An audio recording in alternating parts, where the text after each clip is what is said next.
Video ini mempersembahkan video penjelasan dan pengimplementasian media pembelajaran atau alat peraga, papan pintar, dan ilustrasi 3D dalam materi upaya keseimbangan dan pelestarian sumber daya alam.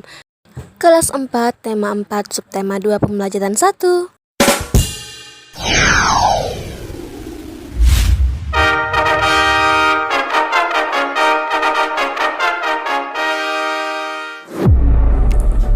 Assalamualaikum, kami dari kelompok 2. Nah, ada beberapa poin yang akan kami bahas pada video ini. Poin tersebut sebagai berikut. Yang pertama adalah latar belakang, yang kedua ada pengertian dan manfaat, yang ketiga ada kompetensi dasar, dan yang keempat ada indikator, yang kelima ada materi pembelajaran, dan yang keenam ada alasan memilih media, dan yang ketujuh ada alat dan bahan, dan yang kedelapan ada cara pembuatan, dan yang kesembilan ada cara penggunaan. Nah, langsung aja kita simak ya pembahasan lebih detailnya. Mengenai latar belakang, pengertian alat peraga, kompetensi dasar, indikator, dan materi pembelajaran. Adapun media pembelajaran yang kami ambil ini berdasarkan materi dari kelas 4, tema 4, subtema 2, pembelajaran 1 pada muatan IPA. Media pembelajaran adalah alat bantu yang digunakan untuk menunjang pelaksanaan proses belajar mengajar, mulai dari buku sampai penggunaan perangkat elektronik di kelas. Nah, media pembelajaran berfungsi untuk menjelaskan atau memvisualisasikan suatu materi yang sulit dipahami jika hanya menggunakan ucapan verbal. Misalnya, penjelasan mengenai upaya menjaga keseimbangan dan kelestarian sumber daya alam di lingkungan pada materi yang kami ambil kali ini.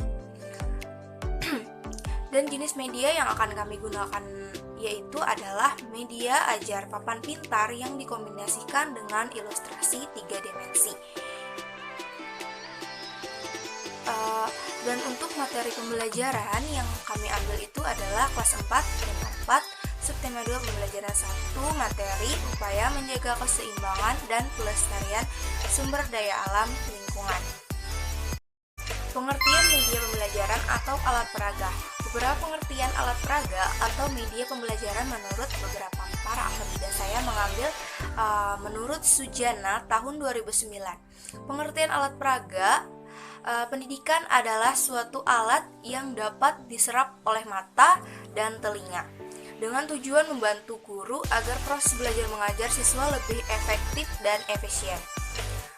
Dan menurut terminologinya, kata media ini berasal dari bahasa Latin atau yang artinya medium, yang berarti perantara.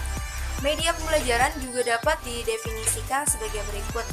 Menurut Heinrich tahun 1985 mengemukakan bahwa media pembelajaran merupakan pembawa pesan-pesan atau informasi yang bertujuan pembelajaran atau mengandung maksud-maksud pembelajaran itu tersendiri.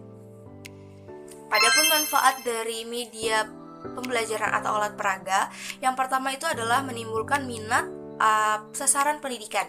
Yang kedua, mencapai sasaran yang lebih banyak. Yang ketiga, membantu mengatasi hambatan bahasa. Dan yang keempat, membantu sasaran pendidikan untuk belajar lebih banyak dan cepat. Dan yang kelima, merangsang sasaran pendidikan untuk meneruskan pesan-pesan yang diterima kepada orang lain. Dan yang keenam, mempermudah penyampaian materi pembelajaran oleh pendidik atau guru. Dan yang ketujuh, mempermudah penerimaan informasi oleh sasaran pendidikan. Dan menurut penelitian para ahli, yang paling banyak menyalurkan pengetahuan ke dalam otak adalah mata. Kurang lebih 75% sampai dengan 87% dari pengetahuan manusia diperoleh melalui mata. Dan yang kedelapan, mendorong keinginan siswa untuk mengetahui dan lebih mendalami suatu hal serta memberikan persepsi yang lebih baik. Dan yang kesembilan, membantu mengingat kembali pemahaman suatu hal yang pernah dialami dan diperoleh. Kompetensi dasar dari materi yang kami ambil, yang pertama yaitu memahami pentingnya upaya keseimbangan dan pelestarian sumber daya alam di lingkungannya. Dan yang kedua, melakukan kegiatan upaya pelestarian sumber daya alam bersama orang-orang di lingkungan. Dan indikator pada materi upaya menjaga kelestarian dan keseimbangan sumber daya alam lingkungan ini, yang pertama, mengidentifikasi dampak pemanfaatan teknologi bagi keseimbangan alam dan kelestarian sumber daya alam. Dan yang kedua, memberikan contoh pemanfaatan teknologi yang ramah lingkungan bagi kelestarian sumber daya alam. Dan untuk materi pembelajarannya yaitu membandingkan pemanfaatan teknologi modern dan tradisional serta dampaknya bagi sumber daya alam. Itulah penjelasan lebih rinci mengenai media ajar atau alat peraga yang kami ambil kali ini. Dan untuk lebih jelasnya akan dijelaskan oleh teman saya. Media papan pintar dan ilustrasi 3D itu gimana sih?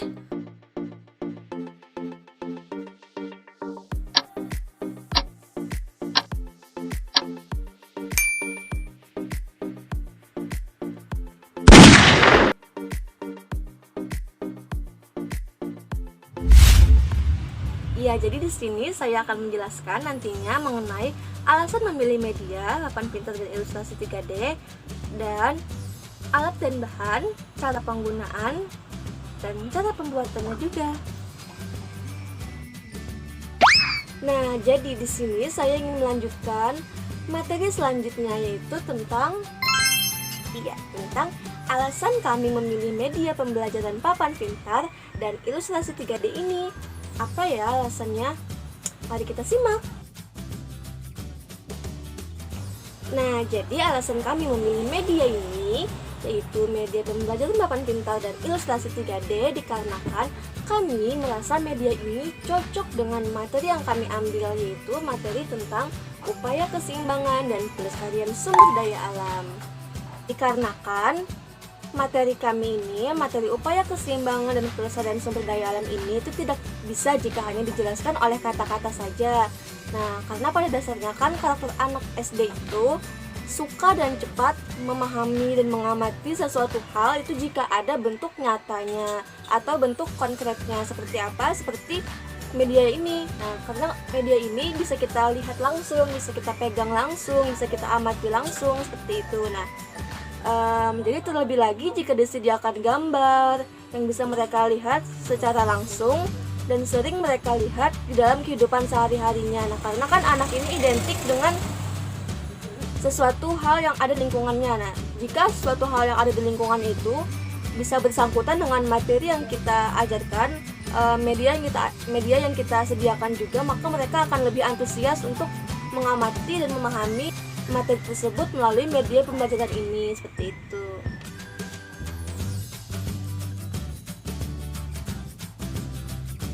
Nah, ada lagi nih beberapa alasan kami mengapa kami memilih media ini menjadi salah satu alat peraga yang kami pilih untuk tugas ini. Nah, jadi yang pertama alasannya karena dalam pembuatan media papan pintar ini sendiri itu memerlukan bahan-bahan yang sangat mudah gitu.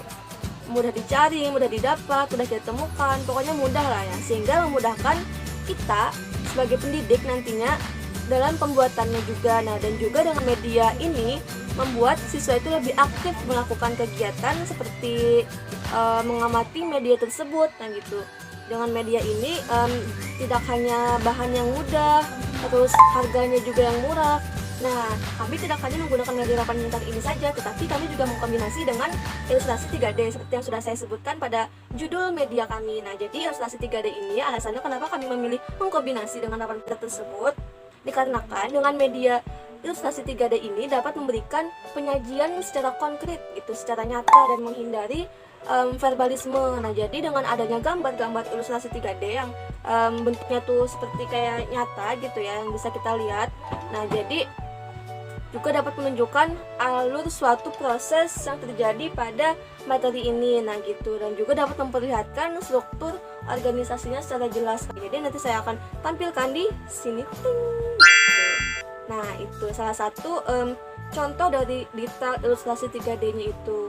Jadi anak-anak di sini dapat melihat bentuk gambarnya seperti yang ada di atas ini, dan juga dapat melihat proses atau gambar secara nyatanya dari bentuk 3D-nya ini yang kami buat menggunakan kain flanel. Nah, juga bahan-bahan yang digunakan untuk membuat ilustrasi 3D ini juga tidak sulit untuk dicari. Nah, jadi semuanya ini juga mudah dicari dan juga mudah dibuat. Nah, gitu. Jadi memudahkan pendidik dan juga memudahkan siswanya untuk memahami materi yang ada.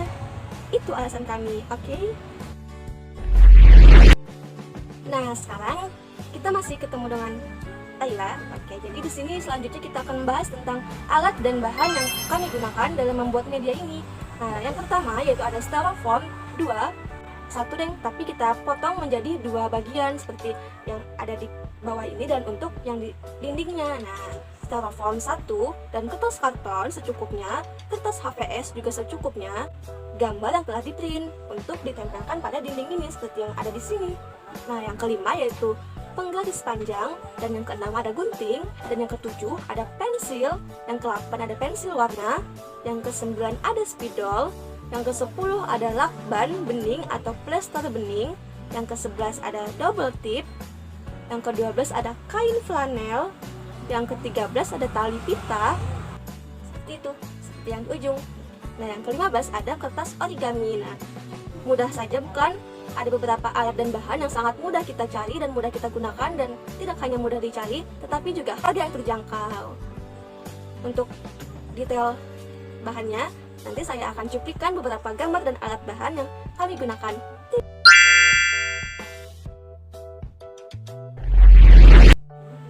Nah, sekarang kita memasuki penjelasan tentang cara menjelaskan media ini kepada anak-anak dan juga cara mempraktekkan penggunaan dari media ini. Mari kita simak. Selamat pagi anak-anak, ketemu lagi dengan Ibu. Bagaimana kabar kalian semua? Alhamdulillah. Sebelum kita memulai pembelajaran, alangkah baiknya kita memulai dengan membaca Bismillah dan dilanjutkan dengan membaca doa berdasarkan kepercayaan masing-masing. Berdoa dimulai. Berdoa selesai. Nah, anak-anak, lihat nih, Ibu udah bawa media pembelajaran. Media apakah ini namanya?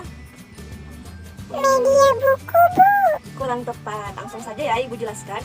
Ini adalah media pembelajaran atau alat peraga yang kita gunakan untuk memahami materi kita pada hari ini. Jadi ini medianya adalah media pembelajaran papan pintar dan ilustrasi 3D. Wow. Jadi sebelum Ibu jelaskan bagaimana cara kita memahami ini, Ibu ingin menyampaikan dulu nih. Dan Ibu ingin bertanya, kita hari ini belajar tentang apa ya? Belajar tentang IPA, Bu. Iya, betul sekali. Kita kan hari ini belajar tentang upaya keseimbangan dan pelestarian sumber daya alam. Nah, jadi di sini tentu saja di media ini merupakan bentuk-bentuk dari penjelasan materi yang kita bahas pada hari ini. Nah, sebelum kalian maju dan untuk memahami media ini secara detail, Ibu mau jelaskan ya sistem cara pelaksanaan kita dalam kalian bisa menggunakan media ini bagaimana. Nah, maka dari itu Ibu jelaskan terlebih dahulu. Tolong didengarkan baik-baik ya. Nah, jadi di sini ada langkah-langkah yang bisa kita gunakan dan kita akan implikasikan pada pembelajaran hari ini. Oke. Cara penggunaannya yaitu adalah yang pertama, langkah pertama, Ibu nanti akan meminta kalian untuk berbaris dari tempat duduk kalian, dan lalu masing-masing barisan tempat duduk kalian itu nanti akan mendapat giliran yang Ibu panggil untuk maju ke depan. Untuk maju ke depan untuk memperhatikan secara detail mengenai materi. Nah, jadi setelah kalian berbaris di tempat duduk kalian dan maju satu persatu per baris, itu nanti akan Ibu panggil. Lalu kalian bisa amati nih gambar-gambar dan ilustrasi-ilustrasi yang ada pada media ini. Kira-kira ini maksudnya apa ya gitu. Nah, kalian bisa tangkap maksud dari apa yang sudah ada di media ini. Nah, kalian kan tadi sudah dengerin tuh penjelasan dari teman Ibu yang bernama Mas Diana tentang KD, tentang kompetensi dasar dalam pembelajaran hari ini. Nah, jadi kan siswa kalian pada hari ini diharapkan tahu atau bisa memahami pentingnya upaya keseimbangan pelestarian sumber daya alam. Nah, dan kalian juga wajib tahu apa saja sih kegiatan yang dapat menjaga keseimbangan alam dan dapat melestarikan sumber daya alam kita. Nah, maka dari itu dengan adanya media ini, Ibu dan Ibu Mas Diana juga mengharapkan kalian bisa menangkap materi yang ada pada hari ini melalui media ini. Nah, jadi pada media ini kalian nanti bisa lihat tuh gambar-gambar tentang upaya yang ada di papan pintar ini. Tentang upaya apa? Tentang upaya bagaimana cara menjaga keseimbangan alam, bagaimana cara melestarikannya, nah seperti itu. Nah, juga di media ini nanti kalian bisa membaca tuh ada beberapa dampak yang bisa berakibat jika kita menggunakan salah satu alat atau teknologi yang berbahaya. Nah, apakah itu bisa merusak lingkungan kita ataukah justru aman-aman saja? Nah, kalian bisa amati pada gambar ini nanti. Nah, dan juga kalian amati ilustrasi-ilustrasi yang ada pada bawah ini, karena pada ilustrasi ini juga ada deretan proses yang tersirat mengenai materi kita pada hari ini.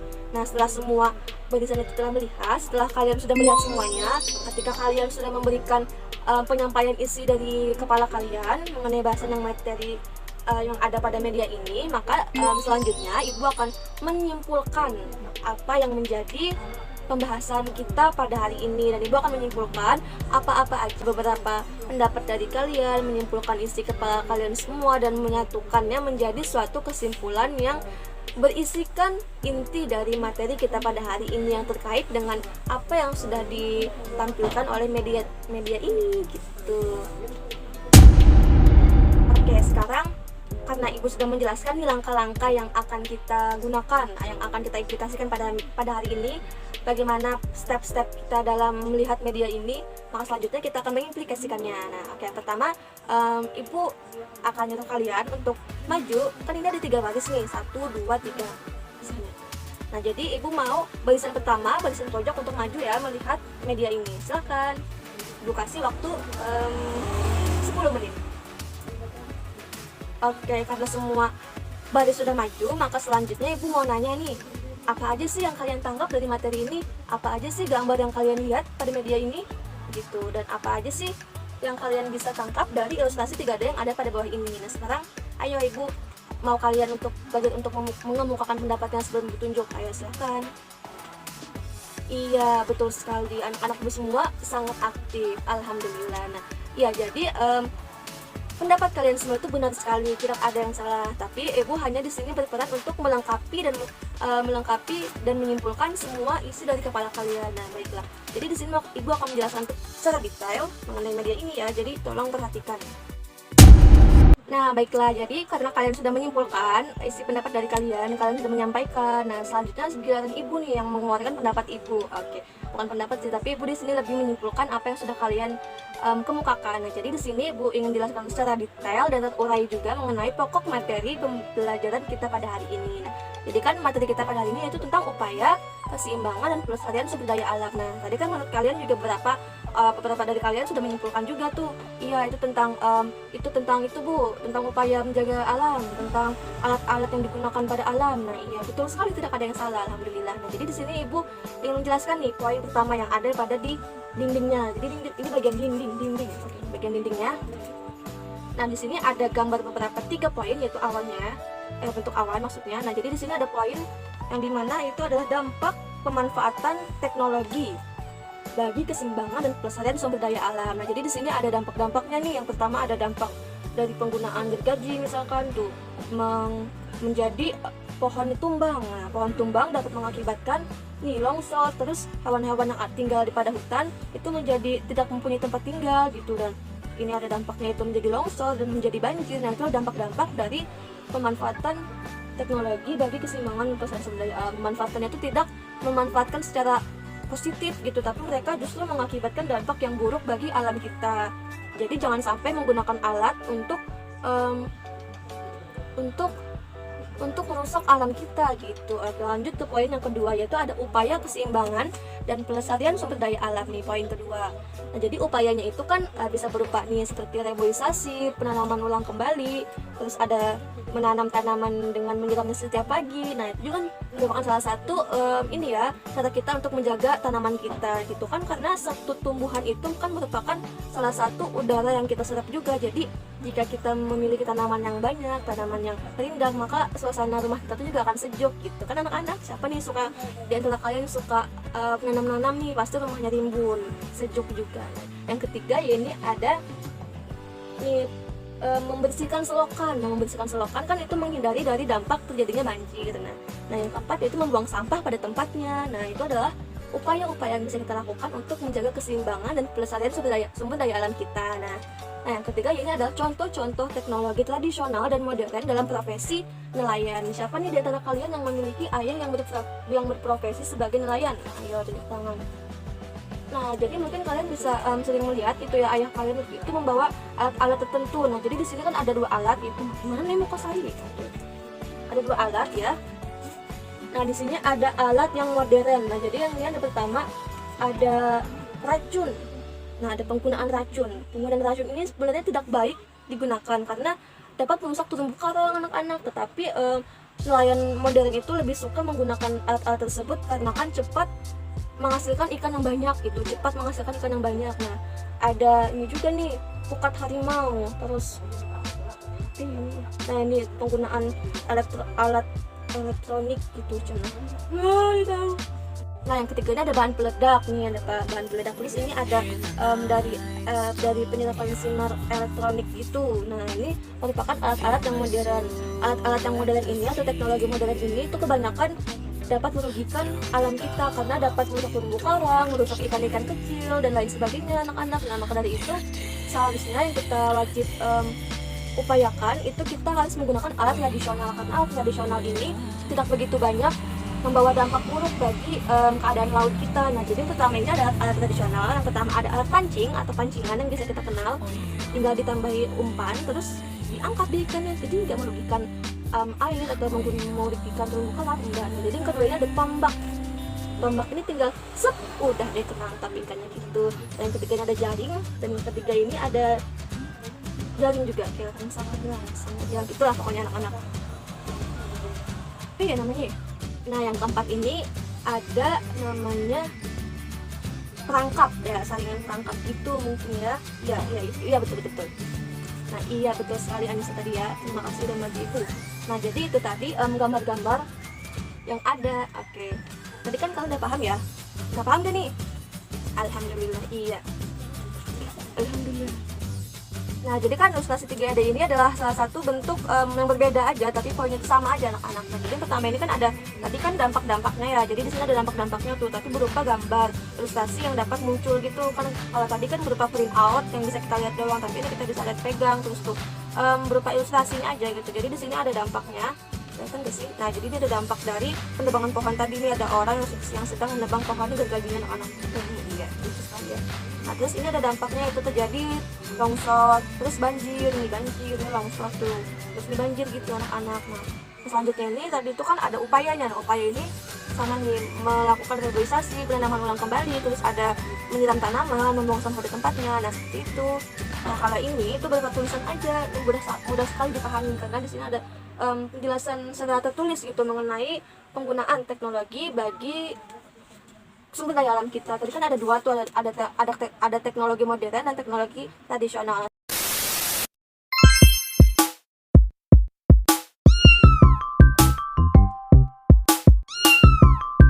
Nah, alhamdulillah itu saja penjelasan dari kami. Salah khilaf mohon maaf.